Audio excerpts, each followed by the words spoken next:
அன்பு நண்பர்களுக்கு வணக்கம். நம்ம ஏற்கனவே வீடியோ போட்டிருப்போம். இது காங்கிரீட்டால் சிமெண்ட்டு டேங்க் கட்டுறதுன்னு சொல்லி.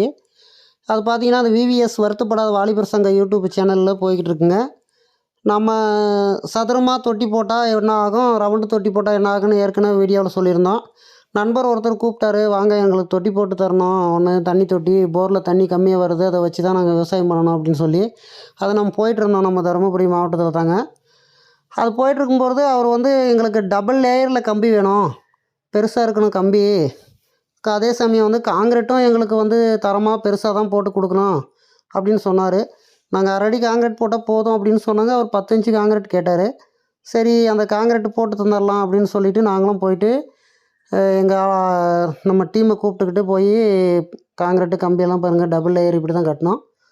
கட்டி காங்கிரீட் போட்டிருந்தோம். பாருங்கள், இதை தொட்டி 10 இன்ச்சு காங்கிரீட்டுங்க. இது காங்கிரீட்டு நம்ம கலக்கிற கை முறை தாங்க, கையிலேயே மிஷினெல்லாம் இல்லைங்க. கை முறையில் கலக்கி பக்கெட்டில் எடுத்துகிட்டு போயிட்டு அந்த காங்கிரீட்டை ஊற்றி நம்ம இது பேக் பண்ணுவோம். பேக் பண்ணதுக்கப்புறமா பார்த்திங்கன்னா, அது அதே இடத்துல கலந்து போடுறதுனால நம்மளுக்கு நல்லா க்ரிப்பாக கிடைக்கும். அதுக்காகவே ஏற்கனவே சொல்லியிருந்தேன். அந்த மாதிரியே கலக்கிற முறையும் பாருங்கள், கலந்துட்டுருக்காரு. நம்ம காங்கிரீட்டு போட்டிருக்கோம். உங்கள் கண்ணுக்கு முன்னாடி தான் எல்லாமே நடக்குது. இந்த பாக்ஸ் எல்லாம் 8 அடி இருக்குங்க, அந்த பாக்ஸ் முறை. இது எதுக்காகன்னு கேட்டிங்கன்னா, அந்த பட்டையை பாக்ஸு வைக்கிறதுக்காக அந்த பட்டை எம்சாண்டு போட்டு பிடுங்கி எடுத்துருவோங்க.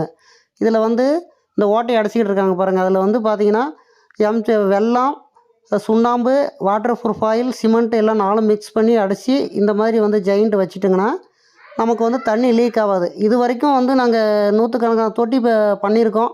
விவசாயிகளுக்கு எல்லாேருக்கும் பண்ணி கொடுத்துட்ருக்கோம். ஆனால் இந்த தொட்டி இது வரைக்கும் எங்களுக்கு ஃபெயிலியர் ஆனதும் கிடையாது.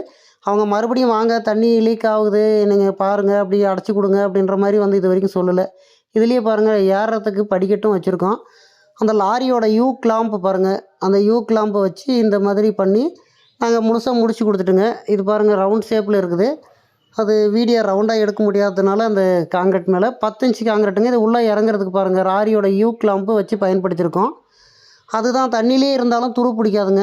ஏதாவது டேங்கை க்ளீன் பண்ணுறதுக்கு போகணுன்னா அதில் இறங்கி போயிடலாம், ஏணி மாதிரி இருக்குது. அவரது போரு அப்படின்னு பார்த்தீங்கன்னா தண்ணி குறைவாக தாங்க வந்துச்சு. அந்த குறைவாக வந்ததுனால நமக்கு ஏன்னா அவர் கேட்டதுபடி நம்ம பண்ணி தந்துட்டோம். இப்போ வயல் ஓட்டிட்டாருங்க, சேர் அடிச்சிட்டாரு. இது பாருங்கள், இது ஊற்றுறது தான் போரோட தண்ணி. அதனால் தண்ணி இந்த கொள்ளளவு பாருங்கள் முழுசாக வந்துருச்சு. இருந்தாலும் அவர் லீக் ஆகுது, தண்ணி எங்கேயாவது வருது அப்படின்னு இது வரைக்கும் எங்களுக்கு கூப்பிடல. ஏன்னா யாருமே இது வரைக்கும் கூப்பிட்டதில்ல. நிறைய தொட்டி பண்ணிகிட்ருக்கோம். கிணறு அதே சமயம்